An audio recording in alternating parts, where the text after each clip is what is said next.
Hello everyone, Shrimati मोहरी देवी Tapadia girls college के इस यूट्यूब चैनल में आपका स्वागत है। आज हम केमिस्ट्री क्लास में जो टॉपिक आपके डिस्कस करेंगे वो आपके हैं बाइनरी कंपाउंड्स।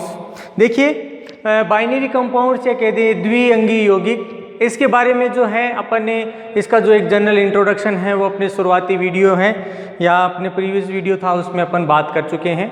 देखिए, अगर बात की जाए द्विअंगी यौगिक किसे कहेंगे तो अपने को पहले पता है कि भी जो ट्रांजिशन एलिमेंट्स हैं, अगर ट्रांजिशन एलिमेंट के साथ कोई अन्य एलिमेंट्स आपका उपस्थित हो और ख़ासकर वो कौन सा हो, अगर आपका अधातु एलिमेंट है अगर उपस्थित होता है तो ऐसे बने यौगिक क्या कहलाते हैं, आपके बाइनरी कंपाउंड्स द्विअंगी यौगिक कहलाते हैं। इन यौगिकों की एक मुख्य खास बात ये होती है कि इनके अंदर जो है जो आपका धनायन है या फिर गए जो धातु आयन है सामान्यतः बड़े आकार का होता है और सामान्यतः छोटे आकार के जो अधातु परमाणु हैं वो आकर क्या है उनके मध्य व्यवस्थित होकर उनमें क्या करते हैं, द्विअंगी यौगिक का निर्माण करते हैं। इस तरह की जो व्यवस्था है इसको अपन है अंतराकाशीय यौगिक है उसके नाम से भी जाने जाते हैं कि अपन इसको अंतराकाशीय यौगिक भी बोल सकते हैं। संक्रमण तत्वों की अगर अपन बात करें तो संक्रमण तत्वों में अपने बहुत सारे जो है अपने प्रीवियस वीडियो के अंदर ही उनसे रिलेटेड गुणों की बात कर चुके हैं, जिसमें आपका एक गुण अपन ने पढ़ा था ऑक्साइड कि भी आपका जो ऑक्साइड है ये सामान्यतः आपका जो ट्रांजिशन एलिमेंट है इसका एक मुख्य गुण होता है। मुख्य गुण इसका अपन इस तरह से कह सकते हैं कि जनरली ये क्या करता है कि ऑक्सीजन के साथ क्या करता है, अभिक्रिया करता है और अभिक्रिया करके ये क्या करता है, ऑक्साइड इसका निर्माण करता है। ऑक्साइड के अलावा अगर यहाँ पर बात करें ये कार्बाइड के रूप में हो सकता है, ये बोराइड के रूप में हो सकता है, ये नाइट्राइड के रूप में हो सकता है, ये हैलाइड के रूप में व्यवस्थित हो सकता है। तो ऑक्साइड से रिलेटेड बात की और उसमें अपन ने कहा कि सामान्यतः आपका जो 3D श्रेणी है, 3D श्रेणी में जितने भी एलिमेंट हैं खासकर स्कैंडियम को छोड़ के कि +2 ऑक्सीकरण अवस्था से लेकर जो उच्चतम ऑक्सीकरण अवस्थाएं रखते हैं उन एलिमेंट में आपको क्या देखने को मिलता है कि ऑक्साइड की संख्या आपको बहुत सारी देखने को मिलती है। यानी अलग अलग तरीके के ऑक्साइड्स हैं वो सामान्यतः अपन ने आपके जो है बताए गए हैं। यहाँ पर अपन कुछ ऑक्साइड्स है वापस एक बार थोड़ा सा रिपीट करेंगे और फिर अपना जो वीडियो है उसको कंटिन्यू करेंगे। देखिए, ऑक्साइड्स के अंदर अपन ने बात की कि भाई यहाँ पर आपको जो है ऑक्साइड के अंदर जो मुख्य रूप से चीज़ ध्यान में रखनी है कि ट्रांजिशन एलिमेंट्स है स्कैंडियम के अलावा छोड़कर, जैसे आपका TiO2 है, आपका MnO2 है, आपका Cr2O3 है, इसी तरह से बात करें आपका Cr2O7 है।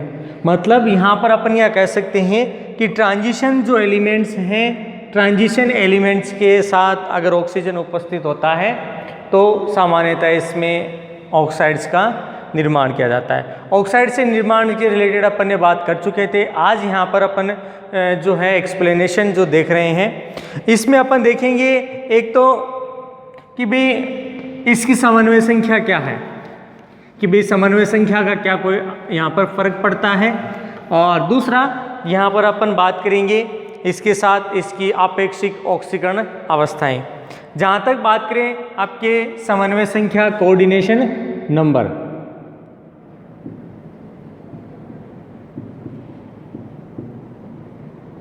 तो यहाँ पर चीज़ समझिए कोऑर्डिनेशन नंबर से रिलेटेड कि यहाँ पर त्रिज्य अनुपात नियम है, उसमें ये बताया गया है कि एक संक्रमण जो तत्व अपन बात करें खासकर 3D श्रृंखला में कि बाएं से दाएं जाने पर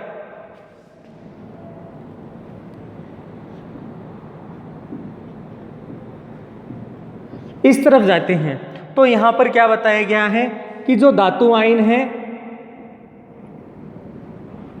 इस धातु आयन की जो क्या है समन्वय संख्या है वो क्या होती है, घटती चली जाती है। यहाँ पर क्या होता है, जो समन्वय संख्या क्या है भाई, घटती है। समन्वय संख्या अगर घटती है क्योंकि इस दिशा में धातु आयन की जो त्रिज्या है वो क्या होती है, घटती चली जाती है। अब ये जो घटती है इसका मुख्य कारण क्या है कि इसकी जो धातु आयन है आपके धातु आयन की जो त्रिज्या है वो घटती चली जाती है। क्या है? घटती चली जाती है, जिससे आपका जो त्रिज्या अनुपात है जिसको आर आर कहा जाता है, ये आपका क्या है? आपका त्रिज्या अनुपात, या फिर इसको त्रिज्या अनुपात भी बोल देते हैं। तो ये क्या होता है? ये भी क्या होता है? आपका धीरे धीरे घटता चला जाता है। तो यहाँ पर सामान्यतः क्या देखने को मिलेगा? दाएं से बाईं ओर जाने धातु आयन है उसकी समन्वय संख्या घटती है, क्योंकि धातु आयन की जो त्रिज्या है वो घटती चली जाती है, जिससे आपका त्रिज्या अनुपात है वो भी घटता चला जाता है। अब यहाँ पर ये जो त्रिज्या अनुपात अपन ने यहाँ पर एक्सप्लेन किया है, ये इस मुख्य रूप से आपको ध्यान रखना है कि ये इसी घटना को जो है एक्सप्लेन करने के अंदर काम में लिया जाता है। लेकिन क्या बताया गया है कि जब इनकी संरचनाएं देखी गई तो संरचनाओं से ये स्पष्ट होता है कि संरचना और समन्वय संख्या में विशेष जो है आपकी कोई नियमितता या कहते विशेष कोई संबंध देखने को नहीं मिलता। कि भाई आपकी एक तो समन्वय संख्या हो गई,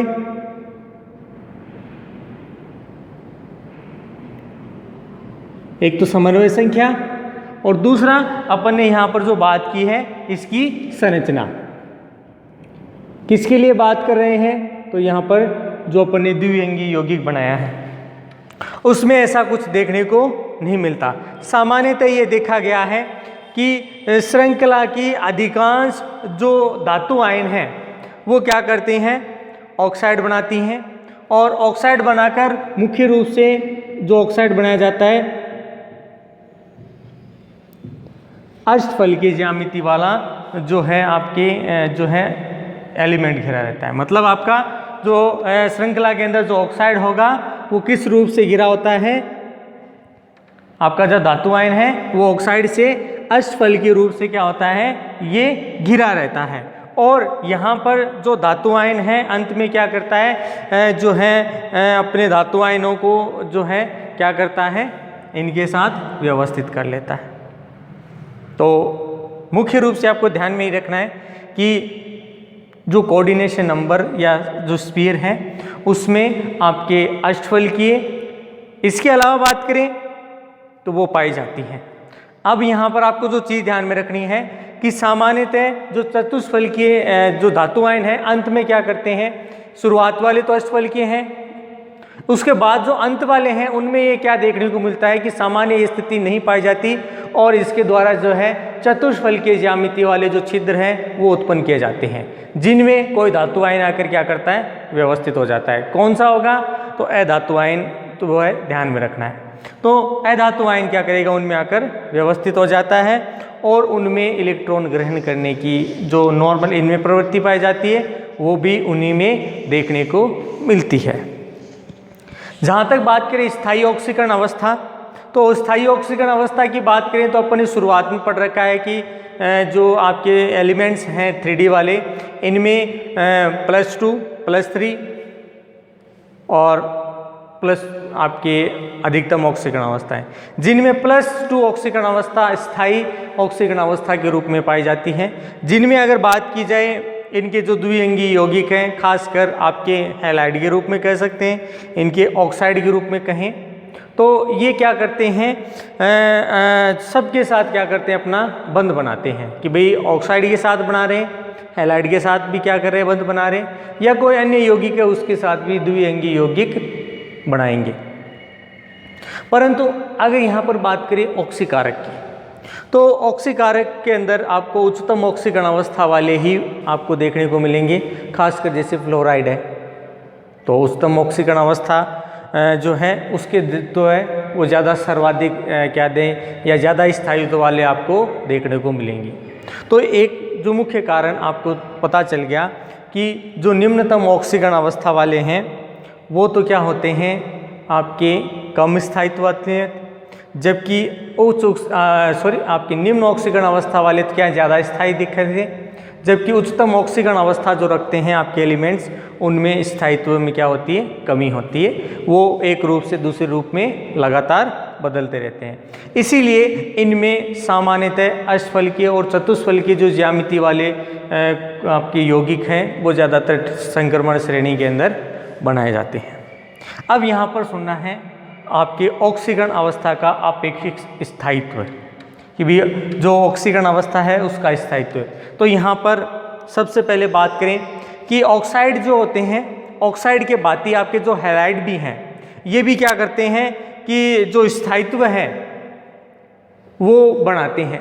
मतलब जितना स्थायित्व आप ऑक्साइड के लिए बात कर रहे हो उसके लगभग ही जो फ्लोराइड आपके अलग अलग यौगिकों के द्वारा जो बनाया जा रहा है वो भी किस में देखने को मिल सकता है, आपको जो है आपके संक्रमण तत्वों में देखने को मिलता है। अब यहाँ पर देखिए बताया क्या गया है कि सामान्यतः जब बात की जाएगी कि बाईं ओर से दाईं ओर जाने पर, तो यहाँ पर अपन बात करें तो शुरुआती जो ऑक्सीकरण अवस्थाएं हैं अगर उसकी बात की जाए, शुरुआत में ऑक्सीकरण अवस्था कम होती है, ठीक है, मतलब +3 ऑक्सीकरण अवस्था है। फिर वापस ऑक्सीकरण अवस्था मध्य में आकर बढ़ती है, जैसे +3, +4, +5, +6, +7 तक की जो ऑक्सीकरण अवस्थाएं हैं वो बढ़ती हैं।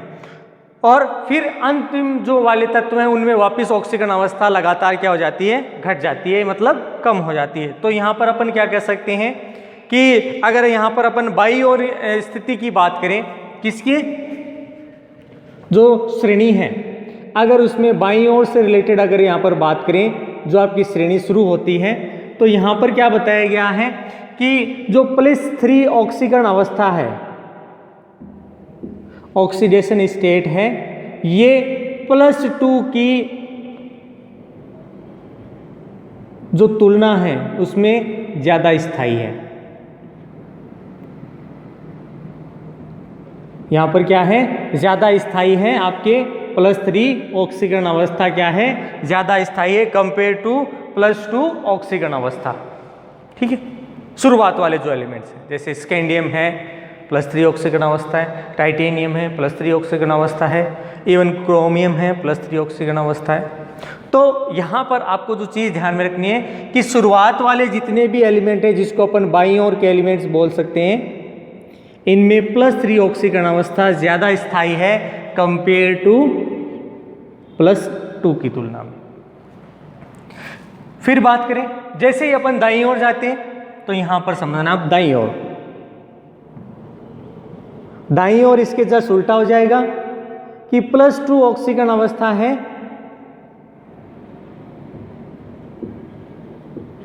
ये आपके ज्यादा स्थायी है कंपेयर टू +3 से। इससे क्या है भाई, ये ज्यादा स्थायी है, +3 ऑक्सीकरण अवस्था आपको देखने को मिलती है। इसी तरह से बात करें जैसे आपका एलिमेंट की अगर बात करें जैसे कॉपर है, निकल है, इनमें +2 ऑक्सीकरण अवस्था ज़्यादा स्थायी है। यहाँ पर बात करें स्कैंडियम है, टाइटेनियम है, वेनेडियम है, इनमें देखने को मिलती है, आयरन में भी मिलती है आपको। तो यहाँ पर मुख्य रूप से +2 ऑक्सीकरण अवस्था, इवन जिंक के अंदर भी क्या है आपकी ये ऑक्सीकरण अवस्था देखने को मिल सकती है। तो यहाँ पर बड़ी ही अजीब जो कहें कि एक मज़ेदार बात है कि भी शुरुआत हो रही है श्रेणी की, तब ये ऑक्सीकरण अवस्था ज़्यादा स्थायित्व है, जबकि श्रेणी खत्म होती है तो +2 इसकी तुलना में ज़्यादा स्थायी है। अब यहाँ पर बात करें जो मध्यवर्ती तत्व है, मध्यवर्ती तत्वों के अंदर अगर बात की जाए स्थायित्व के संबंध में, तो जो मध्यवर्ती तत्व है, मध्यवर्ती तत्व में +3 ऑक्सीकरण अवस्था सबसे ज़्यादा स्थायित्व में होती है, जो अनियमित क्रम में भी फिर क्या है आपको और ज़्यादा देखने को मिल सकते हैं। मतलब ये तो है, इसके अलावा भी बहुत सारे एलिमेंट्स हैं जो आपको इस तरह से देखने को मिल सकते हैं। अब यहाँ पर बात करें कि भाई जैसे आपका मैग्नीज है और इसी तरह से एक एलिमेंट और आपका कोबाल्ट है। अगर इनमें कंपैरिजन किया जाए, मैग्नीज, आयरन, कोबाल्ट, इनमें अगर कंपैरिजन किया जाए तो +2 की जो अपेक्षा है इनमें स्थायित्व क्या देखने को मिलेगा, स्थायी है, ज़्यादा है। मतलब यहाँ पर अपन बात करें +2 ऑक्सीकरण अवस्था है ना, कंपेयर के अंदर बात करें तो स्थायी है। तो ये थोड़ी एक चीज़ है दे रखी है आपके इसके रिलेटेड कि भाई यहाँ पर स्थायित्व से रिलेटेड अगर यहाँ पर अगर बात करें तो सामान्यतः जो हैलाइड हैं ये आपके क्या करेंगे, इनके साथ बंध बनाएंगे और बंध बनाकर जो ट्रांजिशन एलिमेंट के साथ अलग अलग यौगिकों का निर्माण करेंगे, यानी +2 ऑक्सीकरण अवस्था ज़्यादा स्थायी देखने को मिलेगी आपके एलिमेंट्स के अंदर। इसी तरह से बात करें कि जो हैलाइड के रूप में अगर व्यवस्थित संरचना है, जैसे FeCl2 है, FeCl3 है, मतलब इसमें +2 और +3 के जो टाइप के जो ऑक्साइड भी हैं या कह दें जो हैलाइड बनाए जा रहे हैं वो भी क्या है आपके कंपेरेटिवली ज़्यादा आपको देखने को मिलेंगे। यहाँ पर अगर अपन और चीज़ की डिस्कशन करें तो यहाँ पर जो चीज़ आपके बताई जाती है कि सामान्यतः जो आपका ऑक्सीकरण अवस्था है जितना ज़्यादा होगा उसके साथ बंध तो उतना ही बनेगा, लेकिन स्थायित्व क्या है कंपेरेटिवली उतना ज़्यादा देखने को नहीं मिलेगा। +2 और +3 ऑक्सीकरण अवस्था वाले एलिमेंट्स जो आपके 3D श्रेणी में हैं उनमें ज़्यादा आपके स्थायित्व के यौगिक दिखाई देते हैं। तो ये था डियर स्टूडेंट आपके बाइनरी फंक्शन से रिलेटेड या बाइनरी जो कंपाउंड से रिलेटेड उसका जनरल इंट्रोडक्शन, उससे रिलेटेड उसमें ऑक्साइड और ऑक्साइड के अंदर उसमें समन्वय संख्या की बात की, उसमें जो उनका ऑक्सीकरण अपेक्षित ऑक्सीकरण अवस्था है उसके स्थायित्व की बात की। आई होप यू आज का अपना वीडियो आपको पसंद आएगा। वीडियो को लाइक करें, शेयर करें और इससे रिलेटेड आपके जो नोट्स बनाते रहें और इस वीडियो को देखने के लिए धन्यवाद।